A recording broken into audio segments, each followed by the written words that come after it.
Hey everyone, it's Norm Farrar, aka the Beard Guy here, and welcome to another Lunch with Norm, the Amazon FBA and e-commerce podcast. Lunch with Norm. Lunch with Norm. Lunch with Norm. Lunch with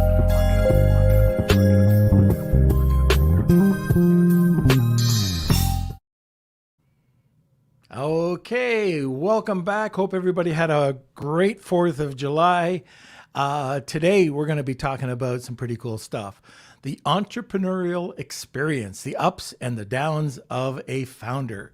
So if you're any type of entrepreneur, you know what it's like. It's not always, what is it? Rose-colored glasses, let's put it that way.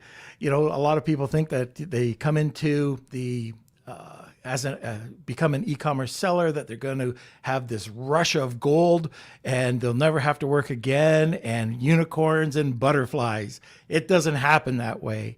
And today, our guest is the CEO of CoFounders Labs.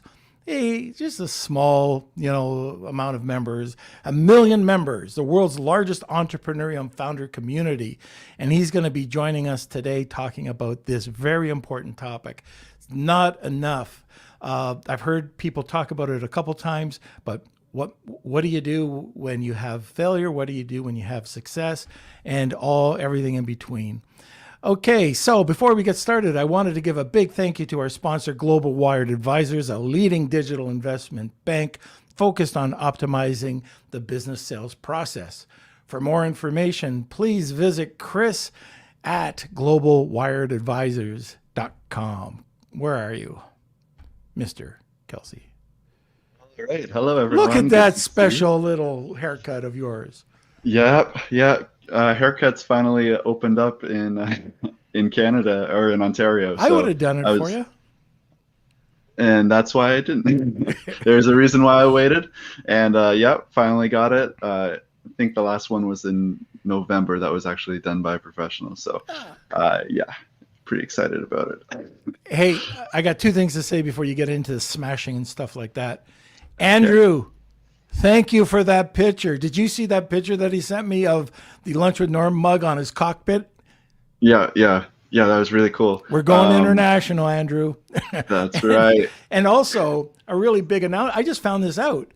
I don't even know if she's on, if she's listening right now, but Marsha Reese, she's going to be a keynote over at Women's Empowery Conference in Vegas. I just found I didn't know that either. Marsha, why didn't you tell me? Anyways, this is just one more reason to go to Prosper, go to Empowery. And we have a special code for everybody. We've got, and Kelsey, you don't know about this, but over the period of the week, we've got 10 tickets to give away, full price tickets to go to the Women's Empowery Conference in Vegas. So if you're in Vegas, if you're heading over to Prosper, we're going to have a code in, and over the next 3 episodes, we'll give them all away. Okay, so that is something that's bonus. Melissa Simonson gave those to us for the group, and I think that's really awesome. I didn't even get a chance to talk to you about that yet because you that's great. had your haircut going on. Well, thank you very much, Melissa Simonson, for donating those tickets. So if you're watching right now, smash those like buttons, as we like to say here. Also join our Facebook group, Lunch with Norm, Amazon FBA, and e-commerce collective. That's where all the good stuff is. There's a lot of action happening in the group today that I saw over the weekend of people helping each other out, which is always great to see. Also, I want to give a shout out to Amar and Sam for joining our Patreon this over the weekend. So I'll set you guys up with that soon, and I believe that's it. If you're looking for full episodes of daily highlights, you can go over to our YouTube page. That is Norman Farrar. And welcome everyone. Welcome Manny, Simon, Rosalind, Andrew. I saw a couple of emails coming over the weekend, so I'll get back to everyone with that too. So excited for this episode. It's going to be a good one. Hey, I saw some of you guys, you and Hayden, drive me crazy. So I went into, I don't even know, I was just checking the website, just making sure everything's okay at Lunch with Norm. And I was making a video just, you got to do this, you got to do that. and I went to the shop because it wasn't working on the weekend. So I checked it to see if it was, and there was this new thing that was there, which I thought it's on a few different items, but the phrase was, "Who needs a boyfriend when you have lunch with Norm?" I thought it was great. So I don't know if that was you or Hayden that put that up, but it was funny. Yeah, that's all Hayden. Hayden's in charge of the merch. That So is if you're his interested humor. if you're interested in the merch, you can go over to lunchwithnorm.com, and there's a bunch of t-shirts and mugs you can get as well. But Yeah. yeah. Okay, so let's get started here. If you have any questions or comments, throw them over to the comment area. And now let's sit back, relax, grab a cup of coffee, and enjoy the show. Welcome, Stephen. Hey Norm, how you doing? I'm doing great. You're probably not used to long introductions like that, but welcome. This is the first time on. I know, like you've been on Clubhouse and we've talked there, but today we're going to get into a really interesting topic. But before we do, I just like to get a little bit more information for those of us who have not heard of you and your organization, which I think is fabulous. Tell us a bit more about it. Yeah, well, thanks for having me on the show. I do not have a coffee right now, which I wish I did have in hand for today. So I'll tell you about a little bit about myself and CoFounders Lab. CoFounders Lab, first and foremost, is the largest platform in the world for entrepreneurs and founders. We're predominantly early stage. So it's a community of people that are thinking about being entrepreneurs, thinking about doing their first business. Some people are in the throes of getting their startups moving along, and they need to find a co-founder, or they need to find team members, or they need the resources and tools to help them do that. So we are continually trying to improve that and give them all of those resources that we can. It's changed recently a fair amount because I only recently came in as a CEO about 5 months ago. And so we've got a real solid vision of what we want to do, with a focus around our 3 core messages, which is to connect, to collaborate, and then graduate. So we're building an academy that will act as a feeder for a very well-known accelerator, but I can't actually name who that is right now. There's just a lot going on, and it's really exciting times at CoFounders Lab. But yeah, fundamentally, CoFounders Lab was a dating site for founders, right? They literally like go on there, look for another founder or a team member. There's a lot of success stories that have come out of CoFounders Lab over the years. It was founded in 2011, and they went through a few years before they acquired Founder Dating, which is another company. So the strategic acquisition, this is all well before my time. And then CoFounders Lab was acquired by a company called Business Rockstars. And Business Rockstars is a media-focused entrepreneurial type company, actually, that focuses a lot on that kind of segment and sector. So yeah, I came in, but I'd been an advisor on the platform for 2 years. So I just love working with founders and entrepreneurs. I'm an entrepreneur myself. I founded and exited 3 companies successfully, had a bunch of failures as well. So I lost a lot of money and had a lot of pain and heartache on the journey. And I suppose my personal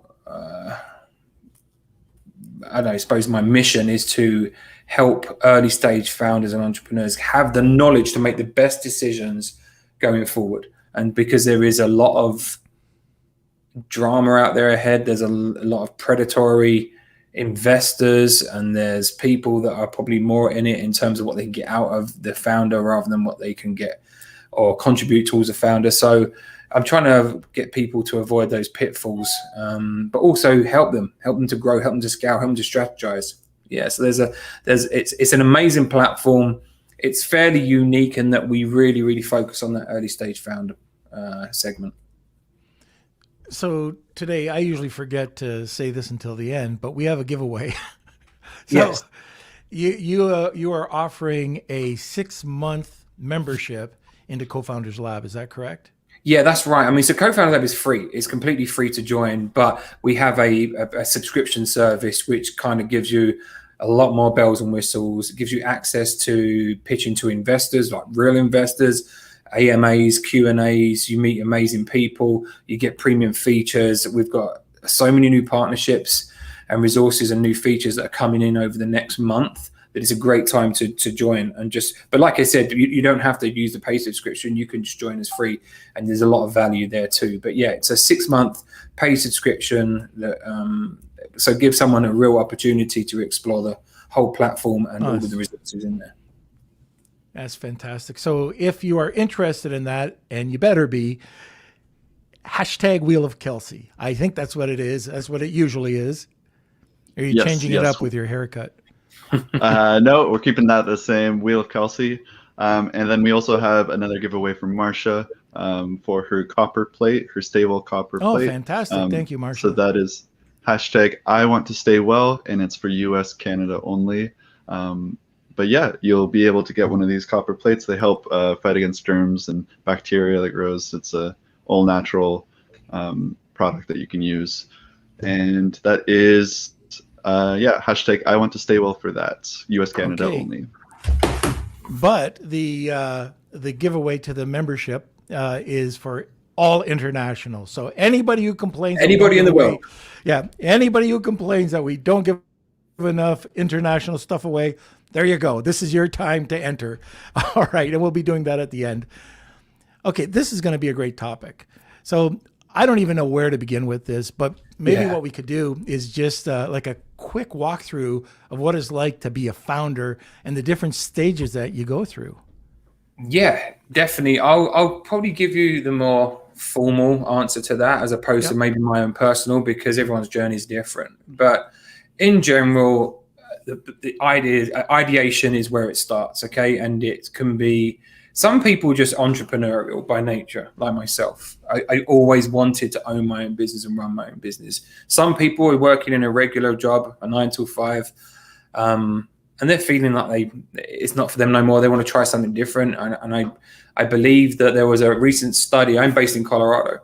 There was a recent study done here, and 38% of those people that were interviewed said that they were contemplating or thinking about leaving their jobs in the next 6 months to do something different. So we're in a time where recent events worldwide with COVID, remote working, I think has opened a lot of people's eyes to the potential of what they can do and where they can do it from. So we're seeing an explosion in the entrepreneur mindset right now as well. But essentially, that's where the idea starts, okay? And then from the idea, it then goes into, okay, so what can I do in terms of putting together that idea down onto paper and start to figure out. So if we took an example, let's just say someone's trying to work out, they're going to do a product, a sports product. Well, you have to go from the idea to what we would call with any product, really, an MVP, a minimum viable product. And it's just like the term says, you're trying to produce something that replicates what your idea is with the least amount and time as possible. Okay, because what you're trying to do is go from the idea to a product or an example, a beta testing, and then after that, you're going to go to product market fit. You're going to see if the market actually wants it. And there's lots of stages in between that. So between the idea and the MVP, sometimes you're going to want to find a co-founder or you're going to want to find team members. Now, that's not always the case. Being a solopreneur is fine, but the statistics tell us that you are exponentially more likely to succeed with a co-founder or a founding team. So there's a period in between that and the MVP where you may look for team members. And what you'll tend to do is find somebody that complements your strengths and weaknesses as well. So acknowledging, it's really important to acknowledge what you're good at. I think it's really important. A lot of mistakes that I've seen in partnerships, strategic partnerships, are you've got two people with the same skills. Yeah, that happens a lot with tech-focused startups as well, because tech people tend to attract each other. They mix in the same circles. They're on the same communities. They're on the same forums, etc. But yeah, that's a really, really important part. I mean, I'm a very like sales kind of personality, relationship building. Where I'm not strong is more on the financial side of that. So if I'm looking for a co-founder, one of my very first businesses or my second business that I built, I immediately knew where my weakness was, and I went and found somebody who could be a co-founder with me that's where their strengths were, and they had strong ties and they're networking. So there's that part that happens between the idea and the MVP.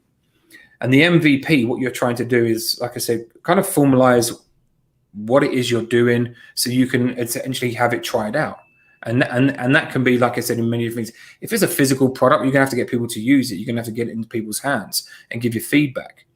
So that's kind of beta testing mode. So beta testing mode, it's always good to never use anybody. Use people that are least attached to you as possible. Because no matter how much you think your family and friends, no, please be honest with me, give me feedback. They won't. They won't. Use people that really don't care that much about you, that are willing to be as savage as they want to be. So to get product market fit, you need to do research. So researching your customers. So if I've got a sports product, let's just say I actually do have it. So I'll use it as an example, something that's in the basketball accessory industry. Well, guess what? Go and speak to communities. In this instance, we went and spoke to the local basketball facility where all the clubs would go and they'd hold tournaments, and they're there because most of these kids, most of these families had a basketball at home, which was what the product was made for. So we said, this is the product, this is how it would be used, here's the benefits of it, do surveying, get feedback, and then from that you can iterate and make changes based on that. Because again, you're still in a stage of trying to prove that there's a market for your product or your idea or your software. There's a demand for it, because you can have the best best idea in the world, right? But if nobody knows about it or nobody actually needs it, it's not going to go anywhere. It becomes either a vanity project or a waste of time. So that's those stages of going from idea to MVP to product market fit will then get you to a stage essentially where, okay, does this make sense? Or does this not make sense? And then from there, you are then going through to start actually building your business model. Okay, how are we going to do this? What's my go-to-market strategy? Where's my target market? Who are my consumers? How big can I grow? How quick can I grow? Who do I need to help me do this? Where are the finances? Where are the resources?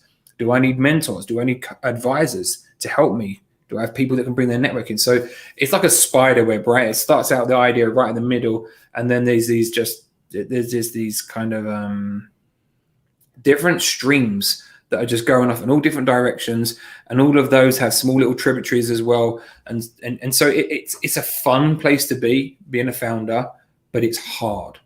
It's really, really hard. There's very few people that do this and have success the first time round, and it's a breeze. Yeah, and I do want to touch on that a little bit later on, because I've been there. I think we talked about this before. Mm-hmm. You've been there, but failure is part of it. And launching a new product, and if it fails, it doesn't mean that you're a failure. No. So I do want to touch on that a little bit later on. But you mentioned a few things that are so important. Proper market research. So for the most part, people that are listening to this podcast are e-com sellers or Amazon sellers, small, medium, and large. I know that there's some huge sellers on here right now. I also know that there's some new people on here right now. And proper research, the importance to go out. If you don't know how to research, if you don't know how to create or understand your audience, hire somebody. Go on to FreeUp or wherever, go to Upwork, find a proper researcher, hire them, and get them to do that for you. Because if you don't know who your audience is, or you don't know the marketplace, or you don't know the research, how can you sell to people? No, absolutely. And it applies to every business there is. It doesn't matter whether it's a SaaS business, whether it's a product, someone that's doing e-com, whether it's someone who's like selling a service. Essentially, it's probably, I had a question, I think it was on a Clubhouse, someone asked if there's one of the most important things you could say to anybody who's got a startup or is thinking of doing something, what is it? And that was my answer. A few other hosts had different answers, and they were all great answers. But mine in particular was customer discovery and research. Understand fully what that is, because, and it doesn't stop either. I think good advice is that you're always looking to iterate, to improve, right, no matter what you're doing. And you can't really do that without listening to consumers and customers. So talking about e-com businesses, people are very quick to critique something when they're unhappy with it. It's much harder to get great reviews when people are really happy with something, whereas people will voluntarily happily tell you how bad something is, or there's a problem, or something's broken, or it's defective. But do you know what? That consumer feedback there is really important, because that's going to help you understand how to improve your product. So yeah, I couldn't agree more that it is absolutely vital, in my opinion. The other thing you brought up, and I don't think a lot of sellers are doing this, but again, it's so important. It's the business plan, a life plan. If you want it, if you don't know how to set up a business plan, go to Life Plan. They have a gazillion examples. They have 500 different, I think, plans already set up for different niches, but it walks you through it. And Absolutely. you know what's important is if you're bundling or if you're losing money, you can punch all of this information in. You can check it. You can do it like just do a quarterly review and just make sure that you're on target. But it just makes sense to get your market, like figure out your sales distribution channels, your marketing strategies, and see if they're working. If they're not working on Amazon, play around with other online or even retail and see what those costs are, or whether it's viable for you to do it, or if your product's even viable to bring to market. With the business plan, again, I had this with a founder who reached out via Twitter the other day, because I think, again, via Clubhouse, I said that I would share a business plan template with them. And somebody was raising the question, like, is it essential? Do you have to have it? And I'm like, absolutely not, when I was speaking to this founder. But I like them. What I like about the business plan is I use it as a gut check and holding myself accountable. Like, am I on track to where I want to be? And am I following what I said that I was going to do? Because there's no book that says, hey, Norm, for your business X, this is your business plan. You have to stick to that religiously. Because if you're not agile and you're not pivot, to use some kind of cliche terms at the moment, but they're very true. In this time and age where businesses come and go so quick and there's always something new, people's interests quickly turn and they get distracted. You've got to be able to do that. So I recommend sort of using kind of like what they call a lean sprint methodology, but translating it to this in terms of having business plans that maybe quarterly, like you're saying, that you build out that story ahead, and then you can regularly check in and see where I am at that stage. And I think it just keeps you on track and gives you the ability to change as that consumer feedback's coming in. So yeah, I would again, I'm a big proponent of using business plans. You don't need them for. Someone said to me the other day, well, do you need one for investing, for raising money? This is a whole other subject. I don't want to go segue too much, but I think it's best to have them for yourself. I really, really do, to hold yourself accountable.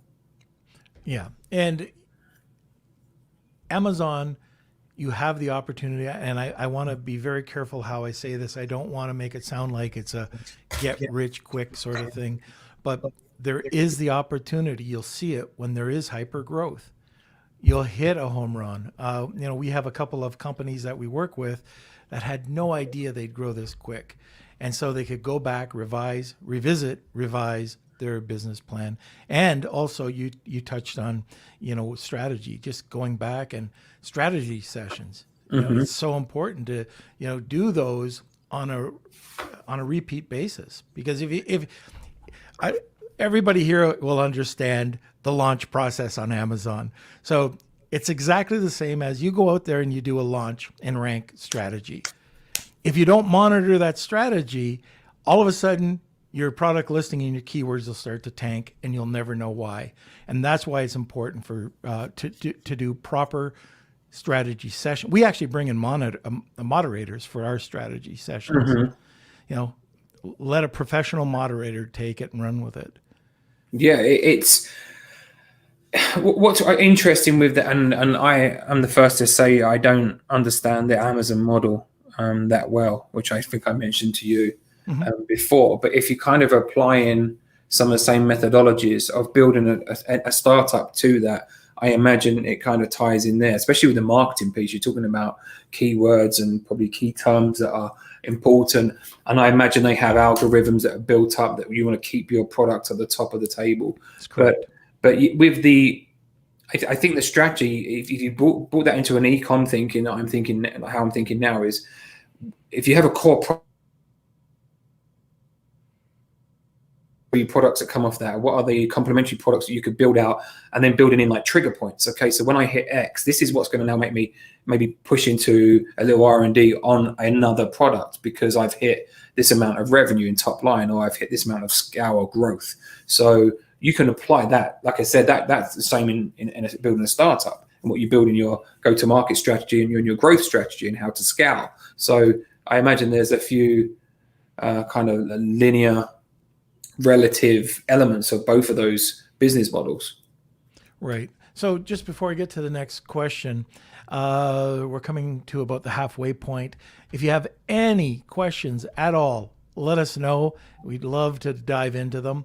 Also, if you would like the 6-month membership with CoFounders Lab, hashtag Wheel of Kelsey. And also, if you'd like to join us for Marsha Reese's Stay Well Copper, I want to stay well. Hashtag I want to stay well.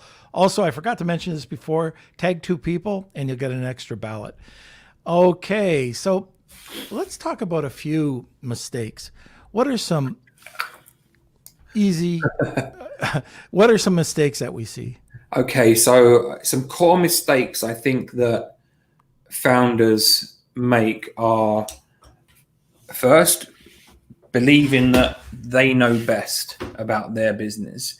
Now, I'm a strong believer in that's not the case. I'm not saying that, and they're not going to be the most passionate about their business or their product or their platform or their project. But knowing all the elements of that is really important to understand, again, where your weaknesses are. So being realistic with yourself is very, very important. As entrepreneurs, by default, tend to be half glass full kind of personalities, so very optimistic. So what that leads to is the next mistake, which is knowing when to stop, knowing when it's not happening and it's not working, kind of removing the ego from the whole picture and taking a long, hard look and saying, is this really a non-starter? Or maybe you're a year into your startup and it went good, it went well to begin with, but you don't seem to be growing, or you're actually going in the wrong direction. And recognizing that is really, really important for your sanity, for your mental health, and for your pocket. Those are 2 mistakes I see a lot of entrepreneurs make. And the third one is not setting out the responsibilities, the accountability, and the terms, especially when there's more than one person at the beginning, because quite often people will go into ideas and do businesses together. They'll be friends. Maybe they've been friends for years. Maybe it's a family friend. Maybe it's a cousin. Money makes people do strange things. It's horrible to point out, but it's just the truth. And people change. And I've seen many businesses which have become successful fairly quick, and what were blooming and great relationships break down very quickly because of differences in opinion, differences in direction, where people want to go personally in their life, what type of business they want to build. These are all kind of risk factors that you should do, like a risk assessment, especially when finding other team members, co-founders of a business. So understanding the risk element and then setting it out and getting legal paperwork done that really, really defines the boundaries, who owns what the expectation is for accountability in somebody's role. I think those 3 to me are probably the 3 of the most important things that any founder can take care of at an early stage to avoid big mistakes. Seek out professionals. If you're trying to be the lawyer and you have no legal training, even I'm going to go as far as if you want to be the graphic artist, the logo person, the only person that that will think your logo is great is yourself. But graphic art, putting together copy. Well, even on accounting. that point, Norm, if you think about a logo, I'm a founder. I go and think I'm a great artist. I draw a logo out. I get a co-founder in, and then the business is built. The co-founder is the one that leads and is successful the business. I go off into the oblivion because we fall out. But guess what? It was never legally drawn out. The IP behind that logo, who owns it? I could come into a company 5 years down the line that's a $100 million valuation and say, I own that logo. Like, what are you going to do about that? Like, I own that. Now you own me all these proprietary rights, kind of royalties or whatever. It's so strange that the things that can crop up down the years if you don't tie things up early. But yeah, absolutely. Getting professionals to figure this all out and appropriate the positions, the responsibilities, and then the actual company itself, how it's divided up amongst the people and the ownership and equity. Accounting, bookkeeping, those are a couple of others. Yeah.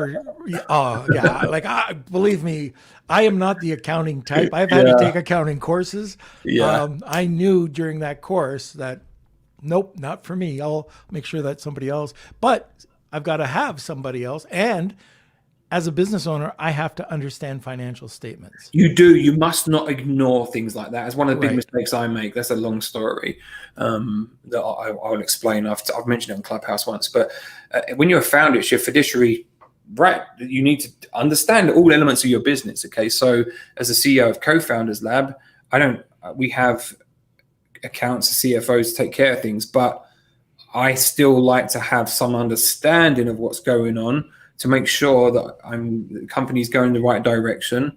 I'm accountable to the shareholders and stakeholders in the company. Which direction we go is affected by the financials of the company and what we can do. So it's important to understand, in my opinion, all the verticals of a business, but certainly don't try to be the master of them. Don't be the person that writes the contract. Don't be the person that sits there, okay, I'm going to do all of the accounts and the submissions. If you can get professionals to do it, outsource it. Outsourcing is so cheap nowadays compared to how it used to be. You don't have to pay someone $100,000 a year to come in as a CFO, for example, and manage your company's accounts. You can outsource that, or have somebody in a fractional role to do so. So there's lots of solutions. Right. Yeah. The other one that I learned the very hard way was tax consultant. Before and especially for like Canadians or people over in Europe, and you're setting up a business over here, or you're setting up in Europe or Canada, and you're having an Amazon account. I don't talk about this, but this is one thing that happened to me, and it killed me. I had a great tech hub years ago, and one of the large distilleries wanted to buy it. So we'd wined and dined, and we went back and forth, and all of a sudden it was a cash with a stock swap. So I thought, oh my gosh, I'm in my, I think I was 30s. Or so. I'm going to be able to sit back. I'm a happy camper. Plus I had the stock swap.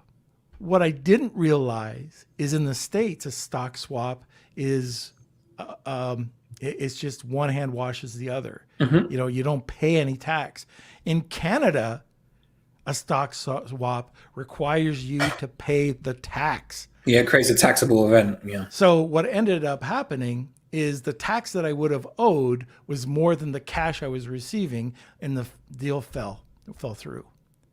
Yeah, and you probably could have, like you said, got somebody that could advise you how to basically reframe how that deal was constructed so that it would be favorable from a tax perspective, because as long as you're sitting within the boundaries, whether it's Canada, US, UK, where I'm from, a good accountant is worth their weight in gold, because, like I said, as long as you're conforming legally within the boundaries, there are quite often ways that you can just repurpose or redistribute an agreement or a contract or an acquisition. In this case we had. So that's a whole nother world of Yeah. her, and it's a deep understanding that is really needed, that is way beyond my skill set and pay grade. But there are people out there that are just amazing in that field. We're very lucky. We have our chairman, Steve Lehman, has been involved in a number of deals, and he's got actually wonderful knowledge of any kind of M&As and how they're structured. So that's always helpful, and you could sort of use that as a piece of advice and go and get an advisor. Yeah. It could be short term, even if you just pay someone for short term, but an advisor in a company that's maybe has strong skill sets and network and knowledge and experience in that field would be invaluable. In your case, it probably would have saved you a few pennies. Yeah. And I know right now, I'm not sure if she's listening today, but there's a lady that I know that's going through hell right now, but thank God she has insurance. So getting proper insurance, like these are the things you don't skimp on. You've got to make sure as a business owner that you have proper insurance, that you have everything. Everything's got to be in place. Liability, like Yes. workers' comp, directors' insurance. It's a minefield, especially when you're in a litigious society like the US is. So it's having all your bases covered, and you wouldn't know these. Most founders and early stage entrepreneurs, e-com companies or founders or people that are operating on Amazon, I bet the large majority don't actually understand how many risk elements there are in owning a business, even when it's remote, even when it's online. I think too many people associate these kind of risks with a in-person physical business. Oh, we're in a manufacturing facility. Someone could injure themselves, and then there's a workers' comp claim and stuff like that. So, but yeah, there's a lot more to it now. There's even insurance, I believe, to make sure that your website is I was just going to say disability compliant as well. ADA compliant. ADA, that's right, yeah. So something like that. And honestly, I only became aware of that a couple of months ago. I wasn't even aware of it.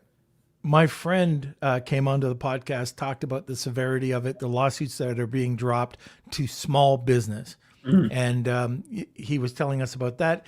He, also, just about outline attacks. So you have security stopping anybody coming in to your computer from the outside on each personal computer that you have, which I had no idea that, oh, I got McAfee. Nope. I mean, that's the starting point of it. Yeah. And then the other, just to prevent cyber attacks on your because you're liable for this. Now. It's huge. I mean, if they can do it to companies at kind of like state level or even nationwide level, you had the pipeline cyber attack over there. I think it was in Carolina or somewhere over on the East Coast. And then even where I'm in Colorado, there's a company called JBS. I think, I don't know if it made the news. Oh yeah, the beef. Well, they're essentially a protein company. I believe they're the world's largest protein supplier. And I think this outlet here in Colorado supplies something like 40% of the US's protein. Wow. And I don't know what. I think it was a ransom case, and there was a news article that mentioned they paid something like $2.8 million just to get it released.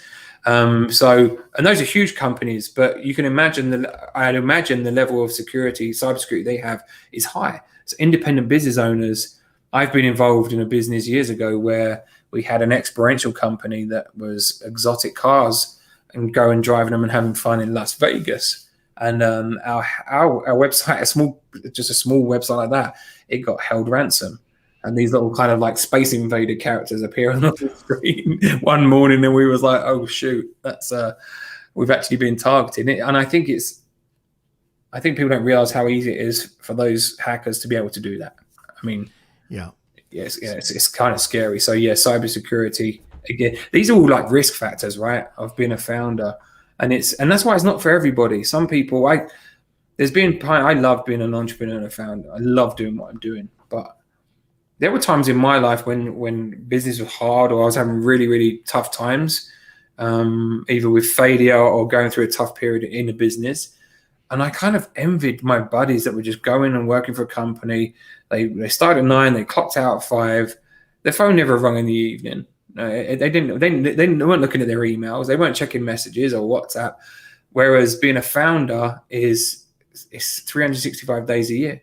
It really isn't a day off, because you're consistently trying to check in on your business. Even businesses that are functioning really, really well. I think most founders, entrepreneurs, as they become CEOs of companies or executives at a company or their company, I don't think you ever fully switch off. I don't know when I last had a vacation where I didn't look at my phone, or I switched off and spent a few days with. It's probably something I need to do, but it's impossible for me. So, kind of just one of the things that comes with the territory. You know, I just want to mention to everybody who's listening. So there's 3 things we talked about: ADA compliance. If you're looking for an incredible ADA compliant app, go to digitalblacksmith.io, I think. And Wilfred's been on a few times. Check it out. I'm going to look that up. digitalblacksmith.io. And he's got probably the best ADA compliant app out there. I have it on my sites. If you go over to PR Reach or Hono, you'll see it there, little wheelchair icon. And what it'll do, it even changes the font. So I don't know about you. Like if I'm looking at the font and I click on it, it doesn't look like there's a change. But certain people with certain eyesight can't see the one font, but can see the other. Yeah. And so it's a very broad ADA compliance app. However, it is something that you have to pay for. But if you're using Shopify or if you're using WordPress, there are free services out there that you can plug in or have a plugin for WordPress or an app in Shopify. Check it out. I pay. I want to that's one of the things I want to make sure for $20 a month or $29 a month that is covered off. Then the other thing I talked about is, and we've had the CEO of Transmosis on, and that is so important. So this is that outer protection for anything coming or going out of your computer. That is like McAfee on steroids. We do have a coupon code for them. I don't make anything on it. You know, this is just to help you guys out, but that is definitely the second thing that you have to look at. And the third is your overall website. We've used a company called SiteLock. We've also used an app called Securi, but go and check it out. Believe me, you might complain that you have to pay a little bit of money. For SiteLock, it was like $199 a year, but there's nothing like having your computer or your website taken over. Yeah. Like that's when you're going to say, oh man, what I would have just paid $199. Check it out.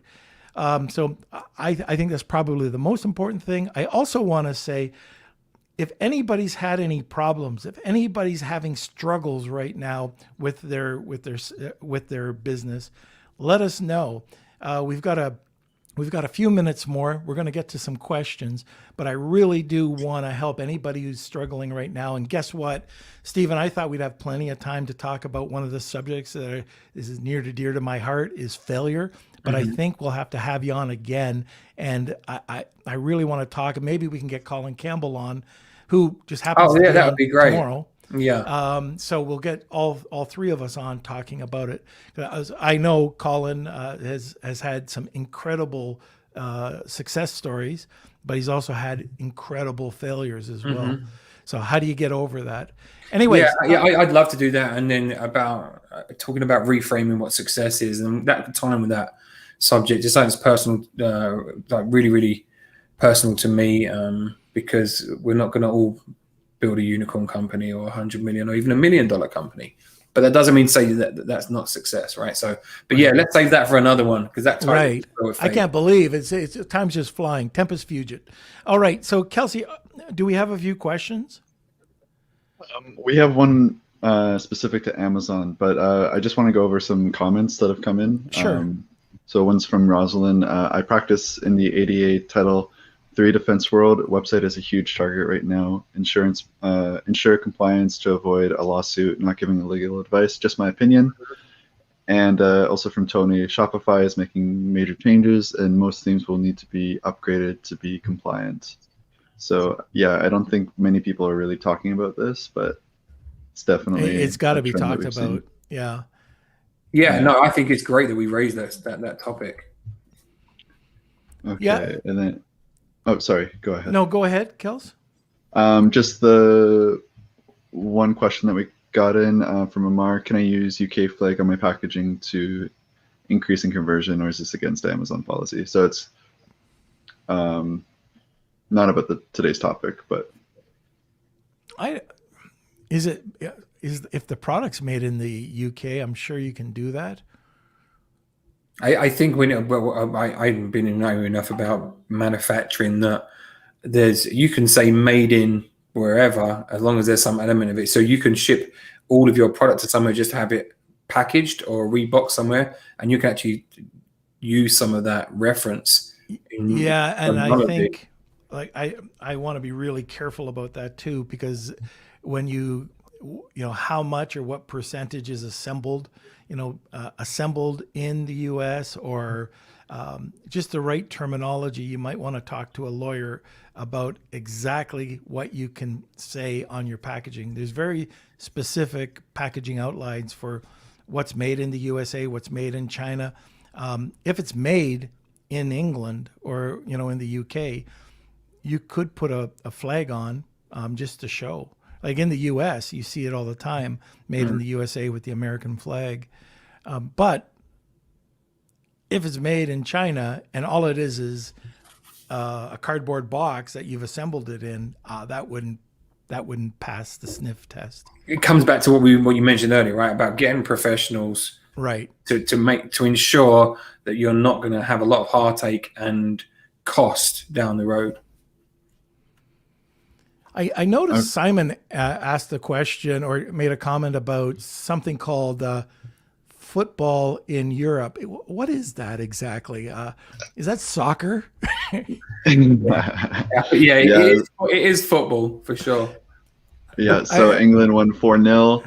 We did. The semifinal. So we are through to the semifinals against Denmark, which is going to be bittersweet, I think, because everybody's got behind Denmark a little because they had a tragedy with Christian Eriksen on the pitch. So I think they've got the neutral support. Luckily, he survived. He's actually played for the team that I support, Tottenham Hotspur. So, but yeah, I want to put the sentiments aside because it's semi-final, and I hope we beat them 3-0 and get it to the final. There we go. All right. We did have a question from Jahan Zeb. If you have the product idea and the investment and you do your due diligence, still you're not sure if it's the right product or business to go in, what should be your advice for those new businesses in that case, as no business is perfect in start? So how do you get the confidence? Absolutely. No business, no idea is perfect. And that's part of the discovery journey. So in this case, essentially you've got the idea, you've got the finances to do it. And on there it says due diligence to still you're not sure. Okay, cool. So if it's the right product, again, research and user discovery isn't just one or two people looking at something, right? You've got to try and find an audience. So let's just say, for an example, let me just think about this. I'll just use a product again as an example. Let's just say something is to do with football. Okay, you've got some sort of football accessory. Well, you need to go to find who is my customer? Let's just say this was an accessory that helped young kids to improve their ball control. Okay, so your target audience is young children, but they're not going to be the purchasers of it. So it's going to be their parents. So you go to find the communities that are interacting. So where are the communities that are focused on soccer training? Go onto Facebook, go onto Meetup, go onto even like some of the other social media platforms like Discord or Reddit. There may be communities on there. And then what you need to do is try to get answers and questions answered there from those communities. All you're doing is kind of assessing the risk and increasing your chances of launching successfully by doing that. There is no certainties in starting a business. I'm a believer that most entrepreneurs are risk takers. That's my experience. People who are more comfortable with being in a 9 to 5, that they don't want to try a new job or try a new role. They're not willing to maybe, I'm going to quit my job and go into a different segment. Those are very different personality types. But risk takers like myself would be kind of just a personality gig. I did it with my very, very first company. I saved all of my money up. I believed that this idea was going to work. It was in health and beauty industry, open up a retail store. I'd seen the market was growing elsewhere. I identified an area in London where I was going to launch it. I knew my demographic was it was a low ticket price. Essentially, the purchase price of the average product or the average service was fairly low. So I made sure that it was affordable. And I took a huge risk. It was like, if that didn't work, I don't know if I'd be where I am today, because that was my very first business. I would have probably tried if it had failed and gone again, because that's my personality type. However, there was a risk element that I couldn't control. I believed it was going to work. The market looked like the right place. The demographic was there. The industry was growing. So it ticked many, many boxes. But I had to take that step. And I'd always encourage people to take this step. If you're an entrepreneur, listen to your gut a little. That's really, really good. But try to minimize that risk I would do more research. It sounds like the person that had the question hasn't done enough research to make that decision. One of the things that I was talking to Tim Jordan, so he's my partner over at Private Label Legion, and question came up about something similar, and it's a what if. And if you what if something to death, it will never happen. The opportunity will come and go. The other thing that is very important is if you're, and don't take it the wrong way, it's just a term, running scared.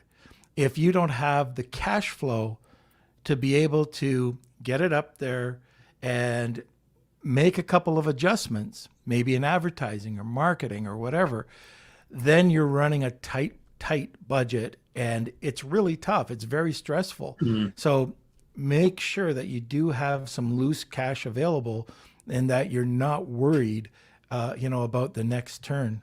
Yeah, I would definitely. I mean, the stats tell us that 90% of startups fail between years 0 or years up to 5 years. I think it is the stat. So you got a really low chance of something being successful. However, if you're going to try it and do, in this instance, start a business, what you advise is great advice, Norm. I would always recommend that if you can stay working, if you have a job while you're trying to build your startup, if you can do both of those, absolutely do that, because it's something you can fall back on. Set your budget. Think of it like gambling, right? People come to me and I do a little bit of it. I invest. I invest in companies and startups. I do some retail investment. And people ask me what my advice is. I'm like, listen, I can't give advice. I'm not a professional investor. I'm not a VC. I don't qualify to be one, or to give myself the ability to be able to give really solid advice. But my advice personally is like gambling.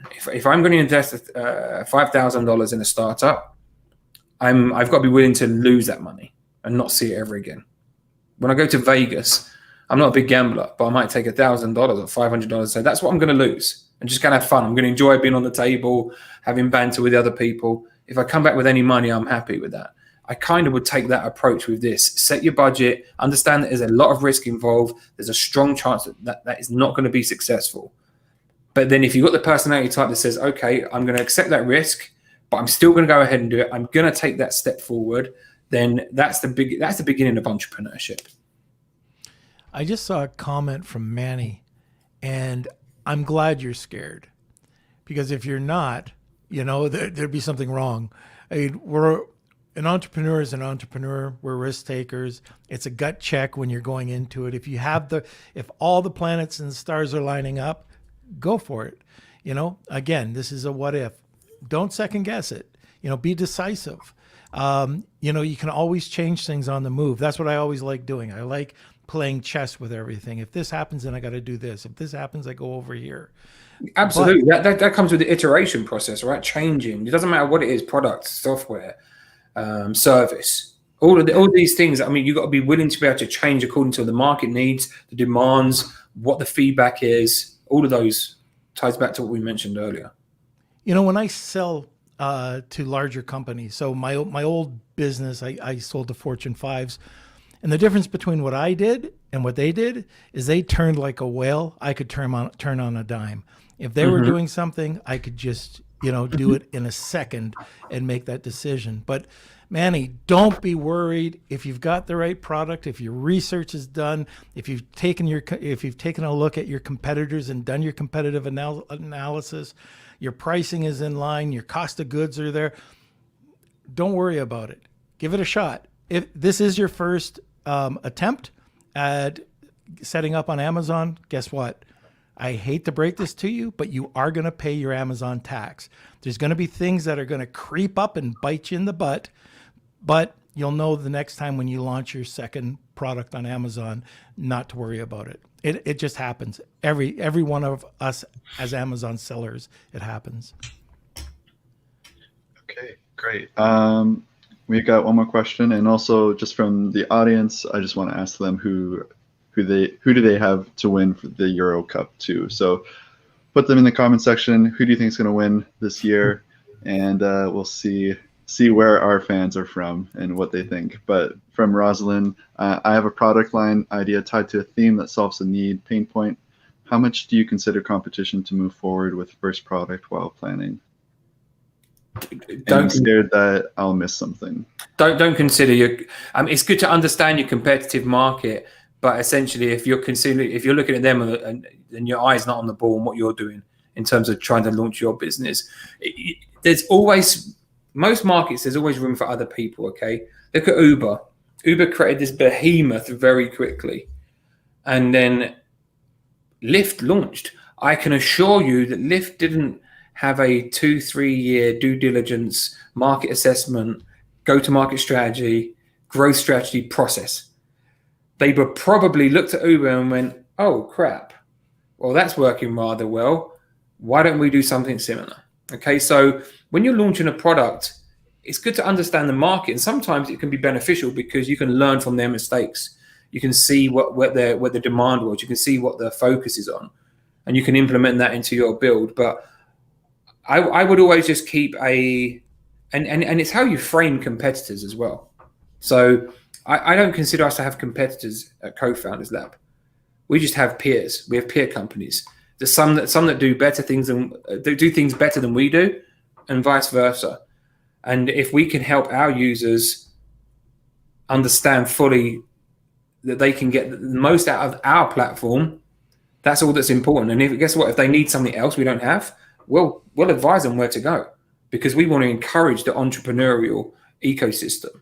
So I think if you frame or reframe competition, it can help you understand in a different way how to build your product and not be too scared or find it too imposing. Because like I said, if you're not focused on your product, if you're not focused on your consumers, if you're not focused on your growth, then you're basically doing yourself a disservice, because you're taking away some of your ability to scale and grow and be successful. All right. Okay, that's it for the questions. Okay, fantastic. So, Kelsey, I think it's about that time, isn't it? Stephen, you've yes. never seen The Wheel of Kelsey.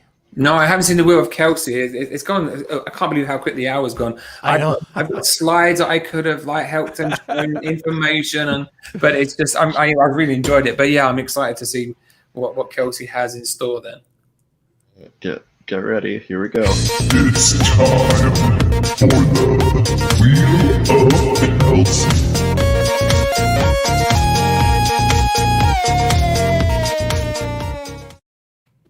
Dang. There we go. That's a Kelsey solid hairstyle from the early 90s, Kelsey, in that video. Yeah, it's the new trend nowadays. It's come back. But here we go. So this is, I believe, the 6-month membership. Okay. Yep. So here we go. Thank you everyone who entered. I'm just going to double check. It's a great prize. You guys are going to love it. We really appreciate it, Stephen. No, it's cool. It's cool. And like I said, just you can join for free anyway. Go and check it out. CoFoundersLab.com. I'd highly recommend that. And we'll be posting that link too. Who got it? Hey, Manny.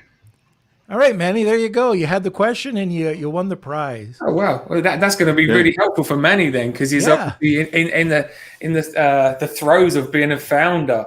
And Manny, it's really cool. The timing is great because, like I said, we've got we haven't announced them yet, but we've got a bunch of new partnerships. We just got our next iteration, CoFounders Lab 3.0, about to be launched, and we're just making sure that there's a few bugs as possible on the platform. But it's a good time to get that free subscription. Oh, perfect. Okay, great. And here is the hashtag I want to stay well. Just get rid of this one. So thank you everyone who entered. We'll just shuffle this up quickly. And here we go.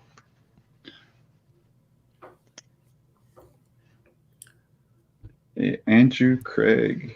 All right, fantastic. Now, for both of the prizes, you just have to send over your information to k@lunchwithnorm.com. Yes, that is correct. Yeah, and in the case of the subscription, once we've got that information, somebody will be reaching out from our team pretty quick, and we'll get you the information with your subscription, and then you can go and explore the site and all the fun stuff that you can do on there. Fantastic. Stephen, thank you, sir. I can't believe how quick I didn't even get to my third question, I think. Anyway, Let's do it again. Let's do it again. I'd love to come on again. Fantastic. We went down a few different rabbit holes, but they were all worth it. So thank you. And I am trying to get on to your Thursday at 5:30 Eastern Standard Time Clubhouse. I have a coaching session that usually is at that time, so around that time. So anyways, if people want to get on to Clubhouse, what is the name of that room? So you can join our club, which is just at CoFounders Lab. It's our room. You just search it on there. You can follow me and you'll see the club because obviously I founded the room. But my name on there is just exactly what it is, at Stephen Price, Stephen with a PH. And you can also find me on Twitter. I'm very active on there, at BizmasterP, BizMasterP. And I'm always open to questions. People can send me messages, reach out. I can always put people in the right direction if need be. And yeah, I enjoy interacting with people, and I love helping founders and entrepreneurs, and that's why I love doing what I'm doing at CoFounders Lab.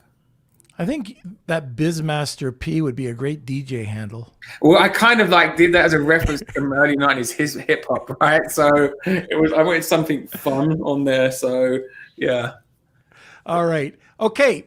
So if you're interested in getting a free membership, go over to CoFounders Lab and check it out.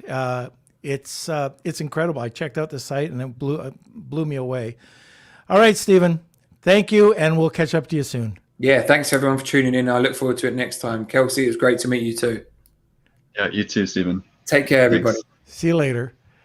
Okay, so on Wednesday, we have another incredible entrepreneur coming on, Colin Campbell. He just sold one of his companies to GoDaddy. He also has another company that he started. It's in the pet niche. It's on Amazon, but most of his sales came off of Amazon. And yes, you can sell off of Amazon, over $50 million.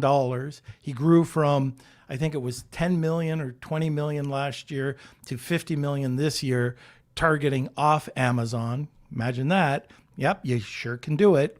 But anyways, I wanted to bring him on for a little bit of inspiration. And he also he's on the circuit talking about building and scaling your business. We're going to talk specifically about how to scale your Amazon FBA business. So now just another big thank you to our sponsor for this episode, Global Wired Advisors, a leading digital investment bank focused on optimizing your business sales process. For more information, please call or visit globalwiredadvisors.com. All right, Kels. Okay, yeah, thank you everyone for tuning in. If you haven't yet, please smash those like buttons. Also, I just wanted to give a shout out. I think it's going to be fun tomorrow, but Ben Leonard is doing a guest lesson on our Patreon tomorrow about Instagram funnels. Is that tomorrow? So, yeah. Okay. Awesome. So yeah, it's going to be great. So that is for our platinum members only. So if that's the highest tier, that'll be able, and you'll be able to join, as well as if you've missed it, there's a recording too. So if you're interested in joining our Patreon, just go to our website, lunchwithnorm.com, and you'll see a membership area, and you can just click on that. It's the easiest way to do that. Also, you can join our Facebook group. It is Lunch with Norm, Amazon FBA, and E-commerce Collective. It's always great to meet new people. You can feel free to send us a message. I'm always looking forward to meeting the community, as well as if you have any critiques or comments about the show, I think we can handle it. So you can send it over to k@lunchwithnorm.com. If there's anything bad, don't send it to Norm. Send it to me. No. Yeah, I can't. He's a little handle that. sensitive. Yeah, I'm sensitive. I'm a sensitive. I'll deal guy. with it. But yeah, we really appreciate it. And it's great to see everyone like Tom, Marsha, Amar. We had so many great people on today giving their insights. So I hope everyone learned something new today. And yeah, watch us Wednesday, I believe. Oh, and just throwing this out there, on Friday, you will have a new co-host, the one and only Hayden Farrar. He is coming on. So make sure you guys stick around for that and give him some you got to support deal and with love. his sense of humor. Oh my god. Oh, you guys are in for a treat. Oh my gosh. Okay, so join us every Monday, Wednesday, and Friday Eastern Standard Time at noon. And thank you for all tuning in. Thank you for being part of the community. We could not do this without you. And enjoy the rest of your day. Lunch with Norm.